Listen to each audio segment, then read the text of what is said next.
બધાને થેન્ક પ્રણામ, જય યુ. જિનેન્દ્ર. આપણે છે ને જે અજીત શાંતિ સ્તોત્રનો સ્વાધ્યાય કર્યો, એક્ઝામ પણ તમે સરસ બધા મજા આપી, મજાની પરીક્ષા પણ કરી. આપણે થોડા પ્રશ્નો કરીએ છીએ અત્યારે, બરાબર ને? તો અજીતનાથ ભગવાન અને શાંતિનાથ ભગવાનની સ્તવના સ્તોત્રમાં કરેલી છે, બરાબર. હવે આમાં અજીતનાથ ભગવાનના શરીરના વર્ણ શરીરના વર્ણનું વર્ણન કર્યું છે, રંગનું. તો એ રંગ કેવો છે? અજીતનાથ ભગવાનના શરીરનો રંગ કેવો છે? સુવર્ણ નથી? સુવર્ણ, બરાબર. સુવર્ણ કેવું સુવર્ણ? સોના થાય, ઓલું શાઇન શાંતિ. થાય એવું. હા, તો સોના કે જેવું. હા, ગરમ જેમ શું સોનું. હા, જે ચમક. સોનું હોય, બરાબર. આપણી પાસે કેટલા દિવસથી સોનું હોય, બરાબર. પણ એને જો શું કહેવાય કે ક્લીન કરાવે, ઓલા સોની પાસે ઓલું શું કહેવાય પાછું એ કરાવે, તો એકદમ પાછું ચકચકાટ થઈ જાય ને. એને ગરમ કરવામાં આવે, બરાબર. એકદમ ગરમ કરવામાં આવે એટલે એની અંદરથી એકદમ તેજ અને એને ચકચકાટ થઈ જાય. તો એવી રીતે દંત કનગ રૂવગ નિરુવહ એમ કીધું. તો કે દંત કણગ એટલે, તો દંત એટલે ગરમ થયેલું, જેમ સોનું એકદમ ચમકતું હોય, તો એવો આ અજીતનાથ ભગવાનનો વર્ણ છે, જેમ ચમકતા સુવર્ણ જેવો, એકદમ પીળો પિત્ત વર્ણ.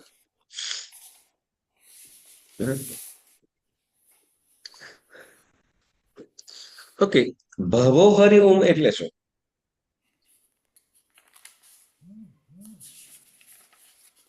હમ?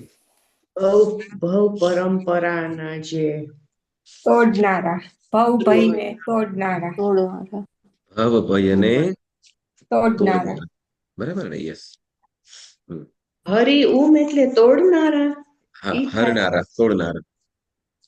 હરિઓમ એટલે તોડનારા અથવા નાશ કરનારા. તો કોણ ભવ? હમ? ભવને હરનારા, ભવને હરનારા એવા ભવો હરિઓમ. તો સર્વ ભયોને, બરાબર ને? સર્વ ભયો. તો આમાં ભય કેટલા પ્રકારના કીધા છે? સાત 7 પ્રકારના. પ્રકારના. કયા કયા? ઇયલો. ઇલોક, ભય, પરલોક, પરલોક. બરાબર. લોક, ઇહલોક એટલે શું? એક એક બોલતા જજો. ભય, ઇહલોક એટલે શું? સાત. ઓકે, પેલા પર સાત ભાઈના નામ બોલી જાઓ. ઇહલોક, પછી પરલોક, પરલોક, પછી દાનભય, હા, અકસ્માત. અકસ્માત, અકસ્માત, પછી આજીવિકા, મરણ. મરણ, અપકીર્તિ, અપકીર્તિ, ભય. પછી બસ થઈ સાત ગયા. થઈ થઈ ગયા. ગયા. ક્યાં સાત? ઓકે. તો ઇહલોક, ઇહલોક એટલે શું? ઇહલોક નો શું ભાઈ? એટલે શું? સુખ હોય ને વયું ના જાય, એવું રીતે. હા, સુખ હોય વયું ના જાય એની બીક હોય. સુખ હોય એ, જે સુખ મળ્યું છે એ વયું ન જાય, એના સિવાય. દુઃખ આવે એનું. હા, એ બરાબર ને? કે એવું. ભવિષ્યમાં દુઃખ હા, આવી પડશે તો એનો પણ આવી તમે, પડે તો એમ. બરાબર ને? ભવિષ્યમાં તમને એક વસ્તુ કહું, આપણે આ દિવસે કઈ કામ ધંધા વગેરે કરતા હોય, મૂડી રાખતા હોઈએ, પૈસો બચાવી રાખતા હોઈએ, બરાબર. એનું પાછળનું કારણ શું? ગમે ત્યારે ગમે તે થઈ પડે ત્યારે પૈસો કામ આવે, એ જ ને? આપણું મૂળ કારણ તો એ જ ને? યસ. આ એક શું કહેવાય, એ પણ એક પ્રકારનો ભય છે, બરાબર. એટલે આવેલું સુખ ચાલ્યું ન જાય, નવું દુઃખ આવી ન પડે, બરાબર. એટલા માટે એ ઇહલોક. પછી પરલોક એટલે બીજી લોકમાં જવાનું બીક, દુર્ગતિ. દશાથી આવતા ભવનું દુઃખ ની ડર. શું દશા આવતા થશે ભવના બીજા દુઃખનો ભવમાં. ડર. હા, આપણે અહીંયાથી જાશું એનો ભય. હા, મૃત્યુનો ભય, બરાબર ને? એમાં પરલોકની અંદર, બીજા બીજા ભવની અંદર દુઃખ ના ભોગવવા પડે, એમ, એનો ભય, બરાબર. પછી ચોરી, આદન, ચોરી, આદનભય, ચોર ભાઈ, ચોર ભાઈ. ચોર ભાઈ થી શું થાય? ચોરીની ડર. આપણને ચોરીની ડર હોય. આપણે પુણ્યથી કે મહેનતથી મળેલી જે વસ્તુઓ છે, બરાબર ને? એ વસ્તુઓ છીનવાઈ ન જાય, ચોરાઈ ન જાય, એનો પણ ડર રહે. બરાબર ને? પછી અકસ્માત એક્સિડન્ટ થાય એની ભય. અકસ્માત ભય. અકસ્માત ભય એટલે શું? આ બધા જે નેચરલ ડિઝાસ્ટર થાય એનો ભય. એ પણ થઈ જાય. પૂર, થંડર. હા, બધા નેચરલ આ જે ના થાય ડિઝાસ્ટર બધા લાઈક સુનામી, સુનામી ફ્લડ ને એવું બધું. Flood, tsunami, fire. Tornado. Tornado જ કહેવાય ને? ટોર્નાડો, વાવાઝોડા શું કહેવાય? Tornado thunder, like tornado. Tornado. Tornado, હા, યસ. તો આ બધું જે શું કહેવાય કે ડિઝાસ્ટર, જેને કે આકસ્મિક ગમે તે થઈ શકે. બરાબર ને? જેમાં આગ લાગી જવી કે ગમે તે કોઈ પણ રીતે. પછી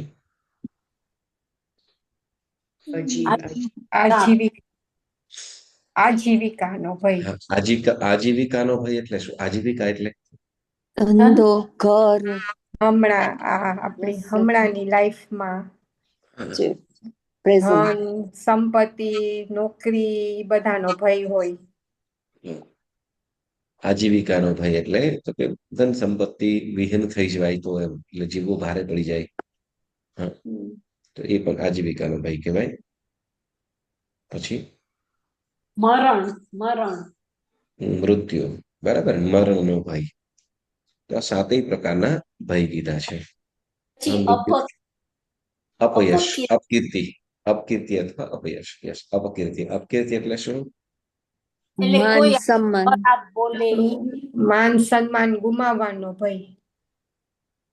માન સન્માન ગુમાવવું. એના સિવાય આપણું કોઈ ખરાબ બોલે એનો ડર. નિંદા કરે. હા, નિંદા કરે એમ. આપણી કોઈ નિંદા કરે એનો ડર. એમ થાય. એના જેવું જ છે. આપણને લાગે કે આપણું બધા સારું જ બોલતા હશે. નહીં. ના.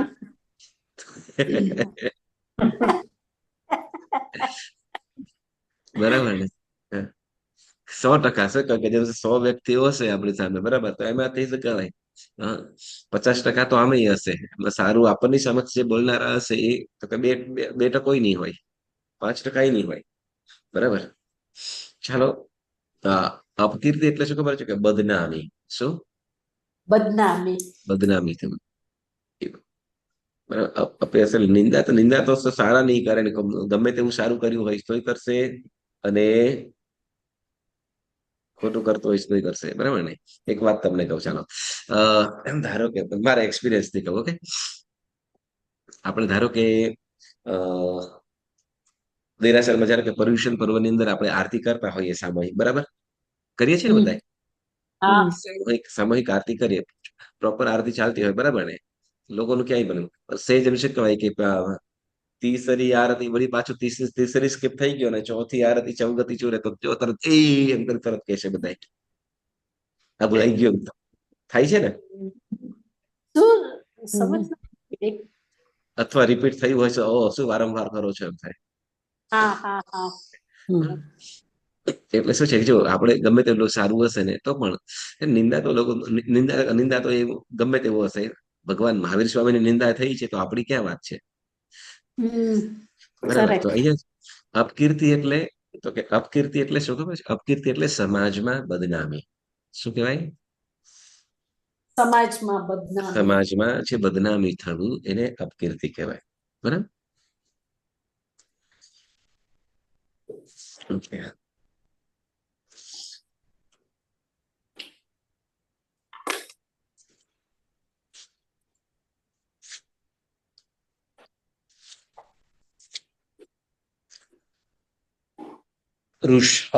આપણે અજીતનાથ ભગવાનનું કુળ કયું હતું?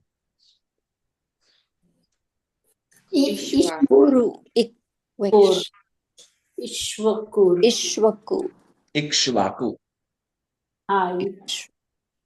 ઇક્ષ્વાકુ. હા, ઇક્ષુ આકુ. હવે એમાં ઇક્ષુ વાક એટલે ઇક્ષુ આકુ એટલે ઇક્ષુ એટલે શેરડી, બરાબર. ઇક્ષુ એટલે શેરડી અને ઉવાક એટલે ઈચ્છા વાળા. એટલે આ આદિનાથ ભગવાન ઋષભદેવ ભગવાનનું જે કુળ હતું, કુળની સ્થાપના કરી, એ જ કુળની અંદર પાછા અજીતનાથ પ્રભુ પણ થયા. ઋષભદેવ ભગવાનનો જન્મ થયો તે વખતે કોઈ કુળની સ્થાપના નથી. ખ્યાલ આવ્યો?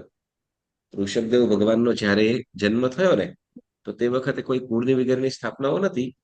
પણ તે વખતે જ્યારે ભગવાન નાના હતા ને, તો તે વખતે શેરડીનો સાઠો લઈને આવ્યા, બરાબર. તો એનાથી એને લેવાનું ઈચ્છા વાળા થયા, એટલે પ્રભુ એને લેવા માટે હાથ લંબાવ્યો. બાળ પ્રભુ હતા, બરાબર. તો એને લેવાની ઈચ્છા વાળા એવા, એટલે પછી જો કે ઇક્ષ્વાકુ એવું નામ ઇન્દ્રે સ્થાપ્યું. ઇક્ષ્વાકુ કુળ, ઇક્ષ્વાકુ કુળ. મારો એક ક્વેશ્ચન છે, આ ભય વિશે દેખાડે છે આ બુકમાં, એટલે ઈ આપણે સમજવા માટે દેખાડે છે કે આ ગાથામાં, એટલે શું આપજી આનું કરે વાંચે એની માટે છે ને, ભયનું દેખાડે છે આમાં. ઓકે, એનો ગાથામાં કેમ દેખાડ્યું એમ કે? હા એ છે ને, ભગવાન કેવા છે તો કે સર્વ ભયોને જીતી લીધા છે, એટલે ભગવાનને હવે કોઈ પણ પ્રકારનો ડર નથી. એટલે આ એક કઈ પ્રકારના ભય નથી, હા, બરાબર. કોઈ પણ પ્રકારનો નથી. મુખ્યતઃ જીવ 7 કીધા, કેટલા? આ 7, બરાબર. પણ આપણે જયારે અજીત શાંતિ સ્તોત્ર કરીએ તો, સોરી, અજીત શાંતિ ની નાની શાંતિ, તો તેની અંદર 14 અને 16 ભયની પણ વાત કરી હતી. ખ્યાલ છે?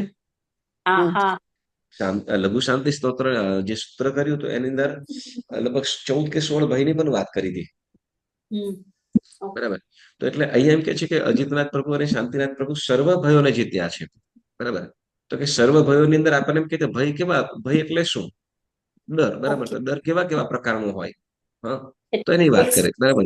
બધાને અલગ અલગ પ્રકારનું, સાંભળજો હવે, આ બધાને અલગ અલગ પ્રકારનો ભય હોય, ડર હોય, બરાબર. મોટા ભાગનો તો હોય જ, આ 7 ભય હોય જ, બરાબર. પણ કોઈકને કોઈક ઓછો હોય, કોઈક વધારે હોય, એવું હોય, બરાબર.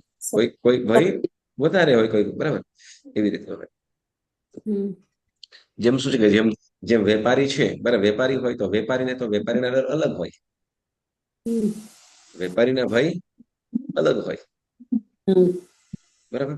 તો એવી રીતે સમજો, કઈ સમજો, આપણે અત્યારે છે તો અત્યારે આપણને મૃત્યુનો ભય નથી, પરંતુ બીમારી આવે અને હોસ્પિટલમાં પહોંચ્યા પછી, હાશ મારું શું થશે, કદાચ ઘરે પહોંચીશ કે કેમ.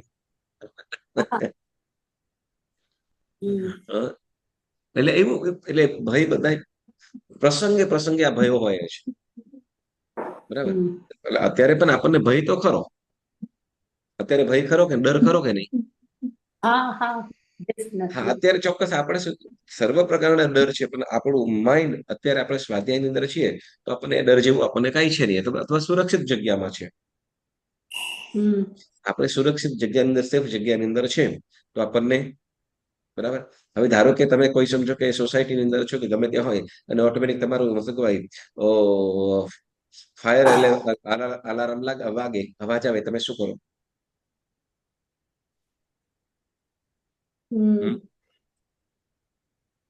ધારો કે તમે કોઈ પણ જગ્યાએ તમારી સોસાયટીની અંદર કે ગમે હોય અને ફાયર અલાર્મ વાગે, બરાબર, તો શું કરીએ? તરત જે શું થયું હશે, તરત એક વખત નીકળવાનો પ્રયત્ન કરીએ કે નહીં ત્યાંથી?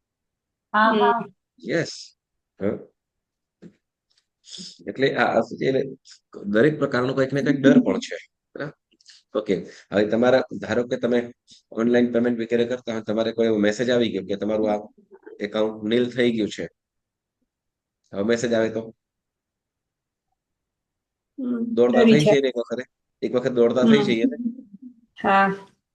યસ. તો શું થઈ ગયું? હવે જે વખતે થતું હોય, ફ્રોડ થઈ ગયો હોય, ચોરી થઈ ગઈ હોય, તે વખતે બધું થાય, બરાબર. દરેક ઠેકાણે છે, દરેક જીવને છે, બરાબર. પણ ભગવાન છે, બરાબર, દરેક જીવન, એટલે જે સર્વજ્ઞ થઈ ગયા છે, અથવા જે કેવલ જ્ઞાન પામી ગયા છે, એટલે કે રાગ દ્વેષને દૂર કરી દીધા છે, એવા આત્માઓને કોઈ પણ પ્રકારનો ડર નથી.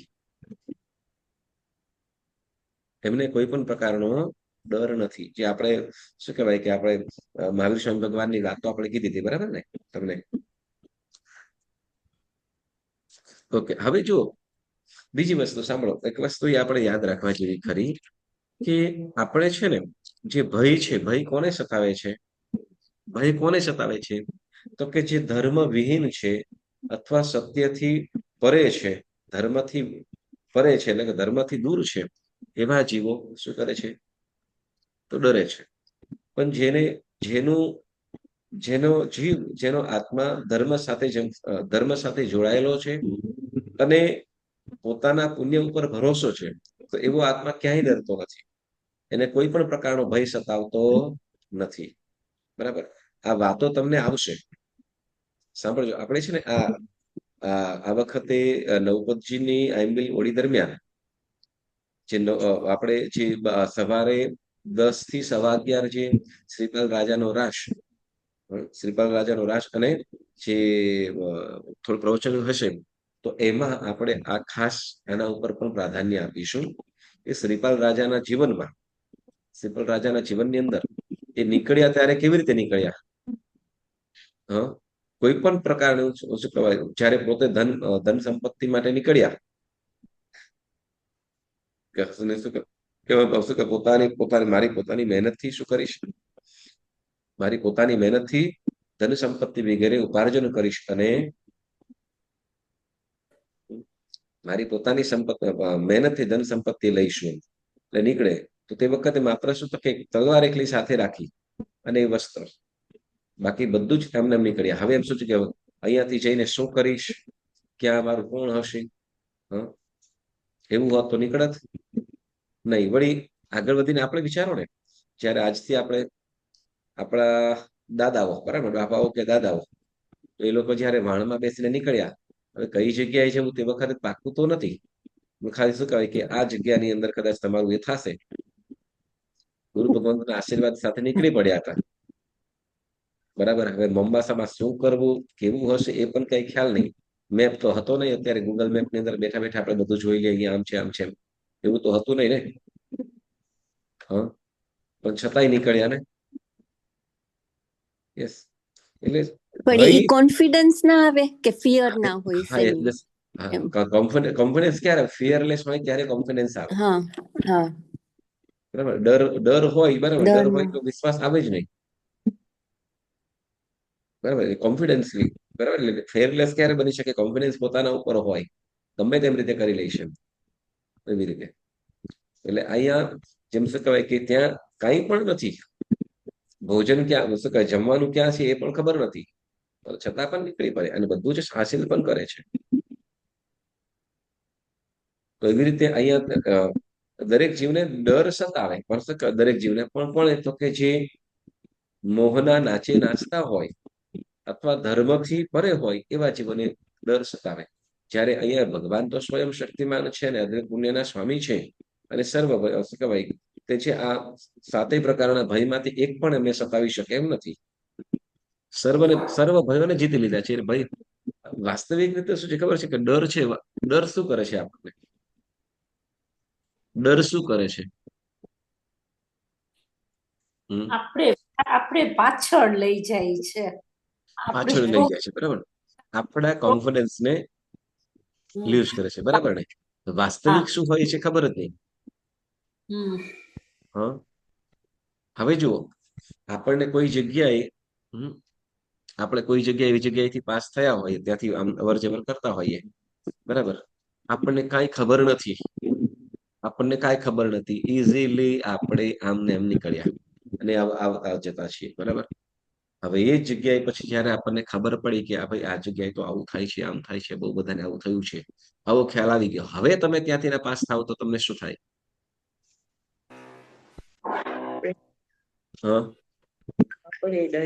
ડર લાગે. એ જગ્યાએથી આપણે ઘણી વખતે આવતા જતા હતા ને, તો તે વખતે કઈ નતું. પણ જેવો ખ્યાલ આવ્યો કે આમ અહીં આમ થાય છે, કે આમ થાય છે, આમ થાય છે, પછી તો કે ઓટોમેટિક શું થયું? તો એ જગ્યા આવતાની સાથે આપણે શું કરીએ? ડર લાગે. યા બરાબર. તો એટલે શું, ડર શું છે કે આપણા જે મનોબળ છે, મનોબળને નબળું પાડી દે છે. પણ આમાં ટ્રાય કરવાનું હોય ને, આપણે ટ્રાય શું? કર્યા વગર કેવી રીતે ખબર પડે શેનો? કે ટ્રાય કરવાનું ને આ બધું કરવા હા, માટે? Yes yes yes. પહેલાથી જે પહેલાથી જે આમ માની લીધું હોય, આમ કરી લીધું હોય, તો એને પૂર્ણ રહેવું. ઓકે, પહેલાથી જ આપણે મનની અંદર એ ના લઈ લેવું જોઈએ કે શું કહેવાય, પહેલાથી ગર થયું કે આમ થઈ જશે તો અહીંયા બધાને આમ થયું, મને પણ આમ થશે, તો એવું ના લઈ લેવું. ઓકે.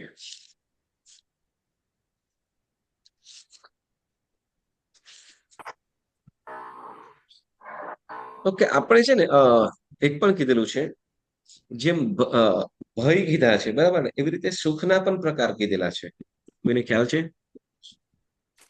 હા કીધા છે. કયા કયા?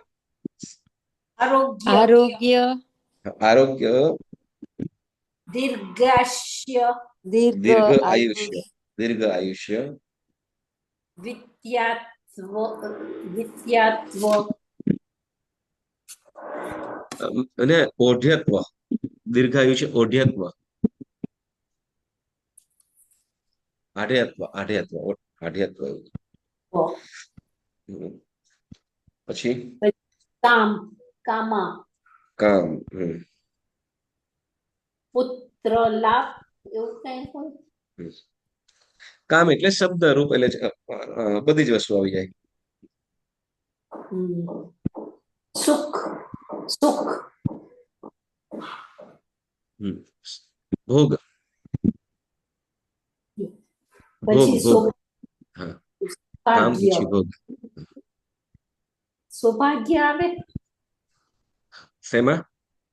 સૌભાગ્ય એટલે ગુડ ફોર્ચ્યુન, એટલે આપણું ભવિષ્ય સારું, એમ સારું થાય એવું. ના ના, આમાં નહીં. પેલા ભોગ, એમાં પેલું શું કીધું? કામ. જો, પહેલું કામ. આરોગ્ય, બીજું દીર્ઘ આયુષ્ય, ત્રીજું આઢ્યત્વ, ચોથું કામ, પાંચમું ભોગ, છઠ્ઠું છે સંતોષ, સાતમું અસ્થિ, આઠમું સુખ ભોગ, સુખ ભોગ, બરાબર. નવમું નિષ્ક્રમણ, અને 10મું અનાબાદ. બરાબર. તો હવે આરોગ્ય એટલે આપણું સ્વસ્થ શરીર, બરાબર. સુખ, પહેલું સુખ કયું? પહેલું સુખ તો કે આપણું શરીર સ્વસ્થ હોય, શું નિરોગી હોય, કોઈ પણ પ્રકારની વ્યાધિ ન હોય, દુઃખ ન હોય, બીમારી ન હોય, એટલે એ આપણું પહેલું આરોગ્ય, બરાબર. ને કોઈ પહેલું શું જાતનું, થયું? આરોગ્ય, આપણી હેલ્થ, બરાબર. ને કોઈ જાતનું દરદ, કોઈ જાતનો દર્દ નહીં, કોઈ જાતનો રોગ બીમારી કઈ જ નહીં, બરાબર. એકદમ સ્વસ્થ. બીજા નંબર કીધું દીર્ઘ આયુષ્ય, બરાબર. લાંબુ આયુષ્ય, લાંબુ, લાંબુ આયુષ્ય, બરાબર. આરોગ્ય સંપન્ન શરીર હોય, પરંતુ આયુષ્ય સાવ ટૂંકું હોય તો પણ મનોને મનમાં દુખી, બરાબર. પણ લાંબુ આયુષ્ય પણ હોય તો કે દીર્ઘ આયુષ્ય, બરાબર. પછી આધ્યત્વ. આધ્યત્વ એટલે તો કે ઘણું ધન, તો કે પોતાના માટે પણ ઇનફ છે, અને પોતાની પાસે કોઈ પણ આવે તો એને પણ રાજી ખુશીથી એકદમ આપી શકે, બરાબર. જેની જરૂરિયાતમંદને પણ પોતાની ઈચ્છા મુજબ હેલ્પ કરી શકે, મદદ કરી શકે, તો એને શું કે આધ્યત્વ. પછી આધ્યત્વ, આધ્યત્વ, બરાબર. પછી ત્રીજું, ચોથું કીધું કામ. ચોથું કામ, બરાબર. એટલે શું, તો કે શબ્દ અને રૂપ, એટલે શું કે શબ્દ જે પોતે ગાન વગેરે સાંભળવા, સ્ત્રીઓના નૃત્ય વગેરે, પોતાને જે શારીરિક સુખ, સમજો, બરાબર, શારીરિક સુખને પણ પામતા હોય. પછી પાંચમું ભોગ, બરાબર. ભોગ એટલે તો કે જેમાં ગંધ, રસ અને સ્પર્શ, બરાબર. તો જેમાં ગંધની અંદર આપણે શું કહીશું, તો કે સુંદર મજાના ભોજન, ખાદ્ય પદાર્થ, ભોજન, પેય, પાન, બરાબર. ખાણીપીણી વસ્તુઓથી પણ એકદમ સુખી, તો એને શું કહેવાય છે? ભોગ. પછી કે છે સંતોષ. કયું કીધું? સંતોષ. સંતોષ એટલે તૃપ્તિ. સંતોષ એટલે તૃપ્તિ. તૃપ્તિ મીન્સ કે જે છે એમાં એ હેપી છે, જે પોતાને મળ્યું છે ને એમાં હેપી છે, બરાબર ને? હવે લોભ લાલસા નથી, મળે છે, જે મળ્યું છે અને મળે છે એનામાં સંતોષ છે, ખુશ છે, બરાબર? તો એ સુખી છે, એ સંતોષ એ પણ નામનું એક સુખ છે, બરાબર? પછી અસ્થિ. અસ્થિ અસ્થિ એટલે તો કે જે વસ્તુની જરૂર હોય તેની પ્રાપ્તિ, એટલે જે વસ્તુ આપણને મળી જાય, જે વસ્તુની જરૂર હોય એ વસ્તુ આપણને મળી જતી હોય. જે વસ્તુની આપણને જરૂર હોય અને વસ્તુ સારી રીતે મળી જતી હોય, બરાબર, તો એને પણ શું કહેવાય છે? અસ્થિ. શું કહેવાશે? અસ્થિ એટલે જે બધું જે ઈચ્છા કરીએ જરૂર હોય એ વસ્તુઓ મળી જાય છે, એને પણ શું કહેવાય છે? અસ્થિ નામનું સુખ. અને આઠમું કીધું, શું કીધું? અનાબાદ. આઠમું સુખ, હા વિષય સુખ. હા, વિષય સુખ, બરાબર. વિષય અને ભોગ, બરાબર. તો કે અનિંદિત વિષય ભોગ. નિંદિત એટલે નિંદા થતી હોય એવું, પણ અનિંદિત એટલે તો કે જેની શું તો કે નિંદા ન થતી હોય, બરાબર, જેની સમાજમાં કે ગમે ત્યાં નિંદા ન થતી હોય એવા પ્રકારના સુખ વિષય ભોગને પણ કરી શકે છે. જેને શું કહેવાય છે? સુખ ભોગ, બરાબર. પછી નવમું કીધું નિષ્ક્રમણ. નવમું કયું છે? નિષ્ક્રમણ. નિષ્ક્રમ એટલે શેમાંથી? તો કે સંસારથી નિષ્ક્રમણ. શેનાથી? સંસારથી, પાપોથી નિષ્ક્રમણ એટલે કે દીક્ષા અથવા સંયમની ધારણા, એટલે સંયમ પ્રાપ્ત થવો, દીક્ષા લેવી. ખ્યાલ આવ્યો? નિષ્ક્રમ એટલે તો કે સંસારના પાપોમાંથી દૂર થઈ આત્મ સાધના કરાવતી એવી દીક્ષા ગ્રહણ કરે, સંયમ અંગીકાર કરે, એને શું કહેવાય? તો કે નિષ્ક્રમણ. ખ્યાલ આવ્યો? ઓકે. અને 10મું કયું કે છે? અનાબાદ. અનાબાદ એટલે મુક્તિ, જેમાં સંસારના સર્વ પ્રકારોના બંધનથી, સર્વ પ્રકારના કસાયોથી કે દુર્ગુણોથી કે દોષોથી સદાયને માટે છે મુક્ત કરી આપે, અને સુખમાં જે સુખમાં કોઈ પણ પ્રકારની અને ક્યારે પણ જે બાદ સ્વરૂપ ન બને એવું નિરાબાદ અથવા અનાબાદ, બરાબર, અનાબાદ સુખ, એને શું કહેવાશે? તો કે મુક્તિનું સુખ, મોક્ષનું સુખ, એને શું કહેવાશે? અનાબાદ સુખ, બરાબર. બોલો, આપણી પાસે અત્યારે સુખ છે, બોલો, અનાબાદ બાધા વાળું છે કે અનાબાદ છે? બિંદુબેન? ના, આપણી પાસે બાધા વાળું છે. હા, જુઓ ને, હજી આપણી હોસ્પિટલમાંથી તો પાસે બહાર આવી છે એમ કહો ને, પણ તમે અનાબાદ સુખ નથી. બરાબર. તો કે આપણી પાસે જે સુખ છે કેવું છે? તો કે ક્યારે આપણને ખ્યાલ છે કે આપણે અત્યારે જે હેપી છે એવું હેપી આપણે 15 દિવસ પછી પણ હશું? ના. અરે, સાંજે શું થઈ જાય એનું પણ ખબર નથી આપણને, બરાબર કે નહીં? અત્યારે આપણને જો બોલો એકદમ આનંદ છે, તે બધા ખુશ છે અને શાંતિ છે ને અત્યારે. હવે એમાં તમારે કોઈ કામવાળી બગડે તો તમારી એ શાંતિ ક્યાં જતી રહે? અશાંતિ થઈ છે. હે, બરાબર ને? અશાંતિ આવી છે. એટલે આપણી પાસે કદાચ સુખ છે અનેક બાધાઓથી યુક્ત. શું? અનેક બાધાઓથી યુક્ત છે. બાધા એટલે કે મતલબ વિક્ષેપ. વિક્ષેપ શું કહેવાય કે જેનું ઠેકાણું નથી એમ. અંતરાય બધી અંતરાય, અનેક અંતરાયોથી યુક્ત છે, બરાબર. તો 10 પ્રકારના સુખ પણ કીધેલા છે. આ જો આજે શાંતિ સ્તોત્રની અંદર તમને આ વસ્તુ બીજે ક્યાંય નથી પાછી કીધી. 10 પ્રકારના સુખની જે વાત કરી ને, બરાબર ને? ઓકે. એક પ્રશ્ન થાય, સાંભળો, એક પ્રશ્ન થાય કે ભગવાનના નામમાં એવો શું પ્રભાવ હશે? હા, એ ઓલું સ્તોત્રને કીધું ને કે શું કહેવાય? કિરિયાવી સંચય કમ્મ કિલેશ વિમુખયર અજીયમ નિચિયમ ચ ગુણે મહામુનિ સિદ્ધિ ગયમ અજી અસય સંતિ મહામુનિનો બી અસંતિ કરમ સયયમ મમુ સયયમ મુવન શું છે શું છે સયયમ મમ નિવોઈ કારણયમ ચ નમમ શરયમ આલિંગનયમ. બરાબર. તો હવે આ ગાથાની અંદર ગાથાર્થમાં એક વાત કીધેલી છે કે અન્ય કોઈ પણ દેવી દેવીઓના આરાધના સાધના વડે આ 8 પ્રકારની જે સિદ્ધિઓ છે એ પ્રાપ્ત થઈ શકતી નથી. તો કેમ ભગવાનના નામ સ્મરણથી થઈ શકે છે 8 પ્રકારની સિદ્ધિઓ?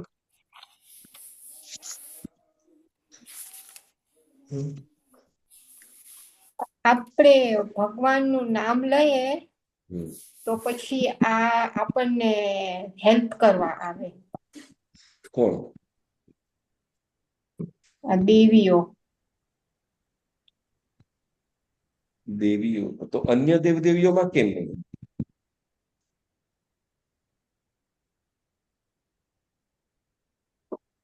અન્ય દેવદેવીઓ કેમ નહીં?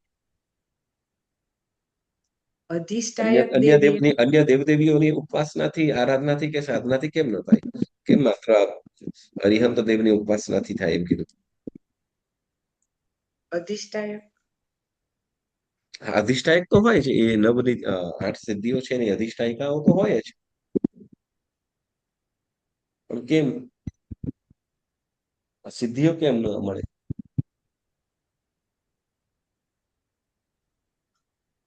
કેમ કે ભગવાન જ્ઞાન ચારિત્ર ને ગુણોની દર્શન ભગવાનના જ્ઞાન ચારિત્રથી પરિપૂર્ણ છે પરમાત્મા આપણા. દર્શન જ્ઞાન ચારિત્રથી પરિપૂર્ણ છે. બરાબર. પછી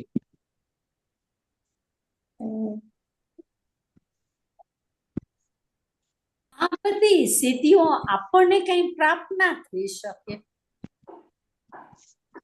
આ ઉત્તમ પ્રકારની સાધના કરીએ, ઉત્તમ આરાધના કરીએ તો દીપ્તિબેન ચોક્કસ પ્રાપ્ત થઈ શકે. ના થઈ શકે. હવે આ જે રીતના અમે લોકોએ દેખાડ્યું છે નોટ પોસિબલ. શું દેખાડ્યું છે? આ બધી સિદ્ધિઓ જે રીતે એ લોકોએ સમજાવી છે આપણને ના થઈ શકે પ્રાપ્ત. ભદ્રબાહુ સુરીજી એમની પાસે હતી. સાંભળજો, ભદ્રબાહુ સુરીજી. બરાબર. ચોથા આરામાં નહીં, 5મા આરામાં જ થયા.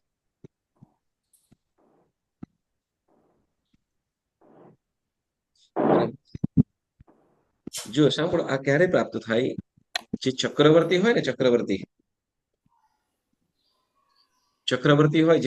હોય, બરાબર, તો એ સામાન્ય મનુષ્ય જ હોય. પૂર્વ ભવમાં જ્યારે ચક્રવર્તી થવાના હોય તો એ ક્યારે? તો કે પૂર્વ ભવની અંદર ઉત્તમ પ્રકારની એવી સાધના કરી હોય, ધર્મ આરાધના કરી હોય, ધર્મ આરાધનાઓ કરી હોય તો એ પુણ્ય બળે એમને આ 8 પ્રકારની સિદ્ધિઓ પણ પ્રાપ્ત થાય. જો નમસ્કાર મહામંત્રની આરાધના કરવામાં આવે વિશિષ્ટ પ્રકારે, ઉત્કૃષ્ટ પ્રકારે, તો આ 8 સિદ્ધિઓ અને 9 નિધિઓ પ્રાપ્ત થાય. અત્યારે પણ જો, હા, અત્યારના સમયની અંદર જો અત્યારે આપણો જે અત્યારનો વર્તમાન સમય છે તો એમાં કદાચ આપણી અયોગ્યતાના કારણે ન થતું આપણને, એ વસ્તુ અલગ છે. બાકી પ્રાપ્ત થઈ શકે છે કોઈ પણ જીવને. અત્યારના સમયની અંદર આપણે એવું પુણ્ય નથી કરી શકતા, બરાબર, અથવા આપણે એ પુણ્યને ભોગવી શકીએ એવું આપણું શરીર નથી. ખ્યાલ આવ્યો? આપણું એવું શરીર જ નથી. અત્યારે આપણું એવું શરીર જ નથી કે એટલા ઉત્કૃષ્ટ પ્રકારના પુણ્યને આપણે ભોગવી શકીએ. બરાબર. એટલે અત્યારે આપણી પાસે કદાચ ન હોય. બરાબર. પણ જે ધારો કે કોઈ પણ અત્યારે જો ઉત્કૃષ્ટ સુંદર આરાધના કરવામાં આવે, બરાબર, સિદ્ધચક્રજીની આરાધના કરે, નવકાર મહામંત્રની, દેવગુરુ સાધુ સાધ્વીજી ભગવંતોની ઉત્તમ પ્રકારની વ્યાવચ કરે, બરાબર, મન વચન કાયાની એકાગ્રતા પૂર્વક પ્રમાદ ન કરે, વધુ ને વધુ ધર્મ ધ્યાનમાં રહે, તો એ ચોક્કસ આ લબ્ધિઓ, આ સિદ્ધિઓને પ્રાપ્ત કરી શકે છે. મે બી સાધુ સાધ્વીજી ભગવંત એવું સાધુ સાધ્વીજી ભગવંત જ એવું જરૂર નથી. શ્રાવક પણ પામી શકે, છે. પણ ઉત્કૃષ્ટ જો આરાધના હોય તો, ઉત્કૃષ્ટ પ્રકારની આરાધના હોય તો, બરાબર. સરસ સરસ સરસ. એટલે તમે બધા સરસ ફાઇન કરજો. ઓકે. તમે કંચનભાઈ 5 ગાથાનું રેકોર્ડિંગ મોકલો ને, બધી એક સાથે રેકોર્ડિંગ નહીં કરજો, તો પછી 5 અમે તમને હોમવર્ક આપીએ છીએ. જી ચોક્કસ ચોક્કસ, પણ તમે સરસ ફાઇન કરતા હોય તો આપણે કરવામાં કઈ વાંધો નથી. ચાલો ઓકે, તો અહીંયા સુધી આપણે રાખીએ. અને સાંભળો, હવે નવપતજીની આઈમ્બિલની ઓળી બધા આરાધના કરજો. લગભગ આપણે જે બધા ક્લાસની અંદર જોડાયેલા છે એમાં બધા આઈમ્બિલ કરતા જ હોય છે. તો બધાની ખૂબ ખૂબ અનુમોદના. ખાલી એક મીનાબેન જરા ગાગા પાછા થતા હોય છે, પણ એ આ વખતે તો કરવાની ભાવ રાખે છે. તો દીનાબેન, દીપ્તિબેન પકડજો એમને, બરાબર, છટકવા નહીં દેતા.